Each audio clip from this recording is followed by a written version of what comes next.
मैले देखेको 96 को कतार नितान्त एउटा गाउँ जस्तो। अहिलेको कतार चाहिँ टोटली इन्टरनेसनल लेभलमा एउटा सहर हो भन्नलाई, जस्तै हामी उदाहरणको लागि दुबई लिन्छौँ, हङकङ, सिङ्गापुर लिन्छौँ, त्यो स्तरबाट अब कतारमा दोहालाई पनि चिन्ने अवस्थामा उनीहरूले पुर्याए।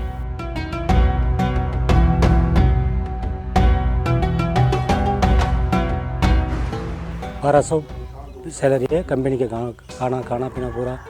ऐसा बोले तो हम लोग सोचा था पैसा ज़्यादा मिलेगा, ऐसा सोच के हम लोग चलेगा। उधर जाके जाने के बाद उधर बोलते हैं 800 बेसिक है, 400 अलायंस है। अलायंस कैसा भी कभी भी काट सकता ना। मैं तो 3 साल हो गया, आईडी भी नहीं बनाया, टिकट भी नहीं दिया। बाद में इधर 1800 ऐसा बोल के लेके गया था।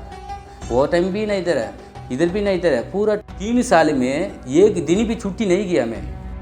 पूरा रमज़ान बकरीद वो टाइम भी पूरा काम किया, नाइट डे ऐसा करने वाला था। थोड़ा आधा घंटे 1 घंटे सोने वाला था। अभी उधर अर्जेंट काम है, उधर कपल्डिंग लगाना चाहिए, उधर क्रिल लगाना चाहिए। 3 साल का अंदर वीसा भी नहीं लगाया, बाद में पैसा भी नहीं दिया। ரொம்ப கஷ்டப்பட்டு எனக்கு ரொம்ப மனசு அப்படியே வேதனைப்பட்டு நான் வெளியே வந்தேன். நான் அதுக்கப்புறம் அந்த பொண்ணு என்ன பண்ணிச்சு, 50 ரூபா கையில் கொடுத்து அந்த அட்ரஸை கையில் கொடுத்து நீ போயிடு, நீ போலீஸ் ஸ்டேஷனில் போய் கம்ப்ளைண்ட் பண்ணு அப்படின்னு சொல்லி என்னை அமுச்சு விட்டுது. அந்த பொண்ணே தானே, இந்த பொண்ணே தான் அமுச்சு விட்டுது.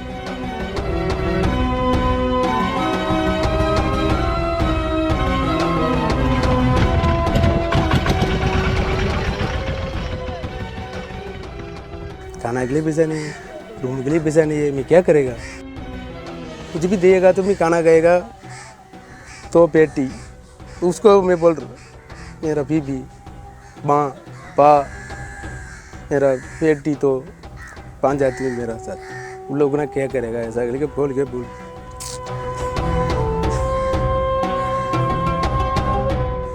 के ऐसा हो गया। क्या करेगा? डेली में जाएगा आएगा, 6 महीना एक तरह भी नहीं दिया। काउसी फोन करके लोग आर भी नहीं देगा करके बोल दिया। गाँव को फोन करके मैं मेरा टिकट बेचो करके बोल दिया। उधर ढूंढ के पैसा पकड़ के मेरा टिकट बेचा। अभी मैं टिकट बेच दिया ना अरब के साथ, अरे बाप ऐसा बोल के तुम्हारा भाव पकड़ेगा नहीं। मेरा कुर्ज में एक कई दे करके मैं आया।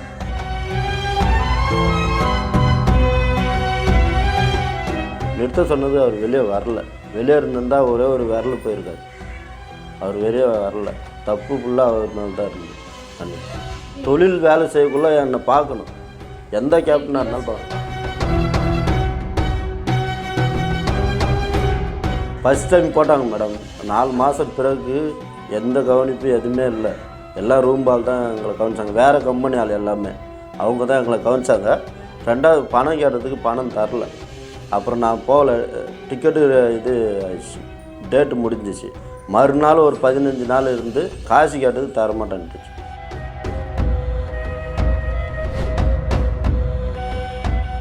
कतारमा मुद्दा लड्नलाई धेरै गाह्रो भयो। 13 चोटिसम्म धाएमा एम्बेसी लेबर डिपार्टमेन्टलाई लेटर लेखिदिनु हुन्थ्यो, त्यो लेख्दै जान्थेँ। कतिचोटि त एम्बेसी आफै पनि जानु भएको छ। लेबर डिपार्टमेन्टले चाहिँ के भन्छ भन्दा यो ठुलै केस छ, हामीले चाहिँ यो गर्न सक्दैनौँ, अब चाहिँ यहाँबाट तिमीलाई हाइकोर्ट लड्न जानुपर्छ भनेर उहाँले चाहिँ पठाउनु भयो। जीवनमा अब मैले काम गर्न नसक्ने स्थिति देखिसके पछाडि त्यो इन्सुरेन्स दिलाइदिनुहोस् र चाहिँ मेरो ट्रिटमेन्ट उपचार राम्रो गरिदिनुहोस् भनेर मैले रिक्वेस्ट राखेँ। मुद्दा दर्ता गर्ने क्रममा 7,000 रियाल वकिलको लागि भनेर चाहिँ त्यहाँ दिनुपर्छ भनेर फिस लाग्छ भनेर भन्नुभएको थियो। इन्सुरेन्स पाउनुपर्छ भन्ने फैसला मात्र भएको रहेछ। कसरी पाउने भनेर सोद्धाखेरि फेरि दोबारा चाहिँ मुद्दा दर्ता गर्नुपर्छ भनेर भन्नुभयो उहाँहरूले। फेरि दोबारा मुद्दा दर्ता गरियो। तिनै क्रममा पनि कम्पनीले अटेरी गरेरै बस्नु भएको रहेछ। अर्को 6 महिना लड्नु पऱ्यो केस। கவர்மெண்ட்டில் போலீஸ் வந்து லப்பான் லாஸ்ட்டு இந்த கத்தாரில் லப்பானில் கொடுத்தாங்க என்னோடய கேஸு. அவங்க கூட ஒரு வார்த்தை கூட என்ன ஒரு வார்த்தை கேட்கல, இன்சார்ஜ் தான் கேட்குறாங்க. ஏன்னா எனக்கு அடிப்பட்டதுக்கு ஒரு பாஸ் வந்து பணம் தரேன்னுல, இப்போ எப்படி கடை வைக்கிறது, அது எப்படி நான் இப்போ 40 லட்சம் தரேன்னாரு. கவர்மெண்ட்டு அது வாங்கி கொடுத்தாலே போதும்.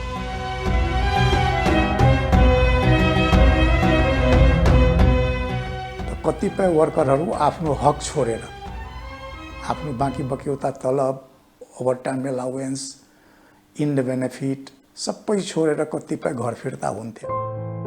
अब जुन स्पोन्सरमा गएको हो काम गर्नको लागि, ल्यान्ड गर्ने बित्तिकै उसलाई आफ्नो पासपोर्ट दिनुपर्ने, ओभरटाइम काम गराएकोमा एलाउन्स दिएको छैन र पनि उसैकोमा बाध्य भएर काम गर्नुपर्ने, बाहिर जाने बित्तिकै इलिगल स्ट्याटस हुने, पुलिसले समातेर डिपोर्टेसन सेन्टर पुर्याइदिने, स्पोन्सरको कोअपरेसन बिना एक्जिट पर्मिट पनि नपाउने, पासपोर्ट र एक्जिट पर्मिट बिना घर फिर्न नपाउने, कतारको लेबरै लमा यो प्रोभिजन थियो।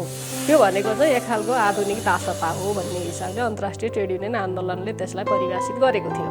त्यस्तो एउटा दासतापूर्ण श्रम लगाइरहेको मुलुकमा वर्ल्ड कप गर्न हुन्छ कि हुँदैन, जुन खेल चाहिँ दुनियाँको चाहिँ 1/3 जनसङ्ख्याले हेर्छ भनेपछि यसको चाहिँ नि फिफाले पनि एकपल्ट सोच्नुपर्छ भन्ने खालको कुरा भएपछि आइटियुसी र बिडब्लुआई अनि त्यसमा मलाई पनि उनीहरूले सहभागी गराएका थिए।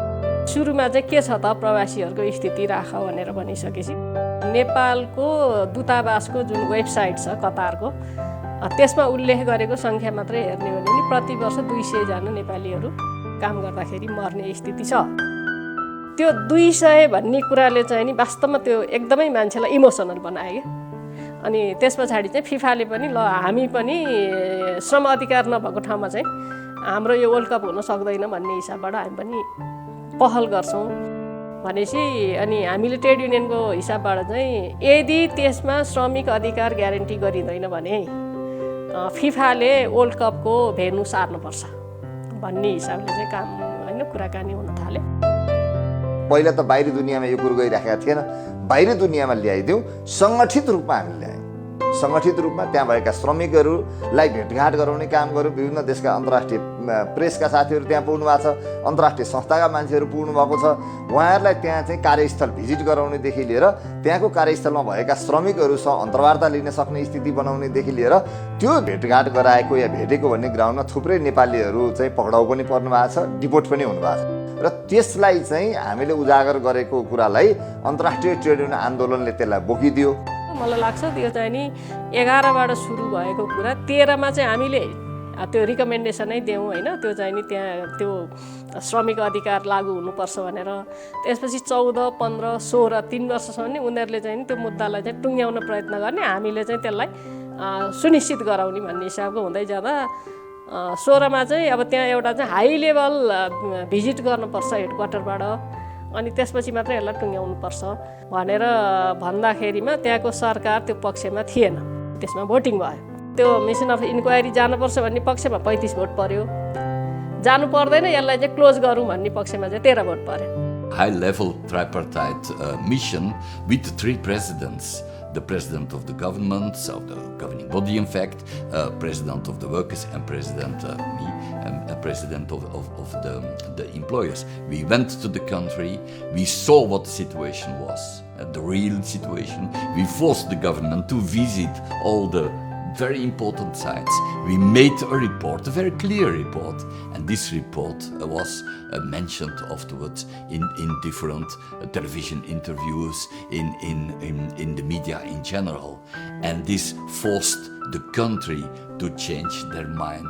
So they had to negotiate with the ITUC to come to an agreement about the real situation of the workers in Qatar to save the World Championship. Now also good. Company and the government labor support too much. Passport, company no take. Anytime passport and the labor. Before the salary direct queue. Now ATM checking the bank.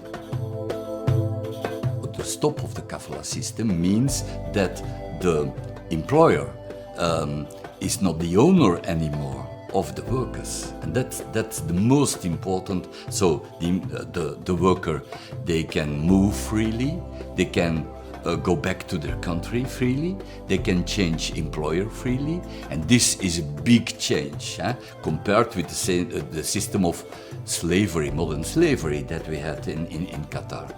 Then you have a system of minimum wages, there is a complaint system, the ILO has an office, in several enterprises, big companies, you have also workers' councils. So there is a new legislation on occupational safety and health.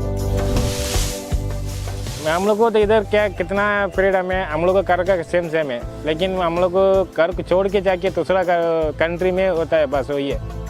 खाना भी उधर बनाने के तकलीफ नहीं है, वो बना के देता है, खाने के बाद सोने के बाद काम गला से वो इतना फ्री था।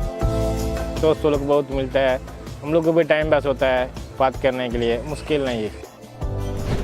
Qatar has brought a new law for domestic workers in 2017, August 22. That domestic workers laws, they have brought like they have set domestic workers need to work only the maximum of 10 hours only on a day she can work.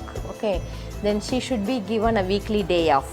The workers should be given the agreement before they come for work. The work agreement, it should be written all the details, their job details, salary, who is the employer, everything should be given. Before she comes to the country, she needs to know the work agreement. The work agreement should be signed by the government of Qatar. कामदारले म कुन company कस्तो देशमा के कामको लागि जाँदैछु भन्ने कुरा आफ्नै देशमै बुझ्न पाउँछ। कतिपय कुराहरू कतारमा गएपछि हुन्छ, जस्तो आइडी लगाउने प्रसङ्गमा मेडिकल अनफिट हुने अथवा वहाँ गएपछि फेरि अर्को एग्रिमेन्ट गरेर कम्पनीले कामदार दबाउने समस्याहरू हुन्थ्यो। त्योबाट बच्नका निमित्त पनि पहिला नै त्यो ग्यारेन्टी सुनिश्चित हुन्छ। त्यसको निमित्त चाहिँ यो कतारले चाहिँ भिसा सेन्टर खोल्या हो। न्यूनतम पारिश्रमिकको अवधारणा पनि कतारकै हो। अहिले पनि त्यो अरू देशहरूमा लागू भएको छैन। अहिले चाहिँ यिनीहरूले नयाँ तलबमान प्रकाशित गरेको छ, त्यसमा 1000 रियाल चाहिँ बेसिक मिनिमम पारिश्रमिक भनेर तोकेको छ, 300 रियाल खानको लागि भनेर, अनि 500 रियाल चाहिँ आवासको लागि भनेर, जम्मा 1800 रियाल अहिले चाहिँ एउटा मजदुरले पाउँछ। श्रमिकहरूले स्वतन्त्र रूपले आफ्नो काम छनौट गर्न पाए, मनपर्ने ठाउँमा काम गर्न पाए।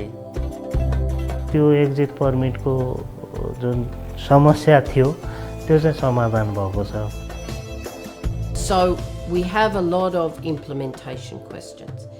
But the other thing that's happening now in Qatar, and we hope it will be legislated for, it was a commitment that they would roll out joint committees, that the workers in every workplace would be able to negotiate their own representatives. And it's a joy to watch. They run campaigns, they vote for their own representatives, and then there's a joint committee with the management. Now, so far, this is only in a few dozen workplaces, but ultimately, it's how to engage in a country where workers had no representation with management and to put in place social dialogue. 20 देखि 30 वर्षका युवाहरू यहाँको medical एक्जामिनेसनमा जो fit छन्, त्यसपछि work contract period नसिद्धिँदै उनको sudden cardiac एरेस्टबाट death हुन्थ्यो। यो एउटा ठुलो चिन्ताको विषय थियो हाम्रो लागि। एउटा त स्वस्थ मान्छेको सडन कार्डियाक एरेस्टबाट डेथ हुनु, दोस्रो मृतकको परिवारले केही क्षतिपूर्ति नपाउने 45% केसमा। वर्किङ आवरको इन्सुरेन्स त कम्पनीले गरेरै गर्छ, प्रिमियम अलिकति बढ्ता तिर्यो भने 24 आवरको इन्सुरेन्स हुन्छ। आखिर वर्करहरू जो जान्छन् 24 आवर्स त स्पोन्सरकै देखरेखमा उनीहरू रहन्छन्, उनकै कम्पनीमा काम गर्ने, उनकै क्याम्पमा सुत्ने, उनले त 24 आवर्स को न जिम्मा लिनु पर्यो, उनको त्यो भएन अहिलेसम्म। I won't pretend to you that life is perfect in Qatar, but the labour laws are in place. Our challenge is now implementation. But we still have more to go. If you have a culture where the employers effectively owned the workers, they didn't see that there were any laws or rights that they had to abide by, to now a culture where there are laws in place and these workers have rights, have dispute settling mechanisms, then it's a long journey to actually make sure both migrant workers know their rights and know how to get disputes resolved, and indeed where employers are respectful of the law 100%. So we still have work to do, but the legislative base of legal change is there.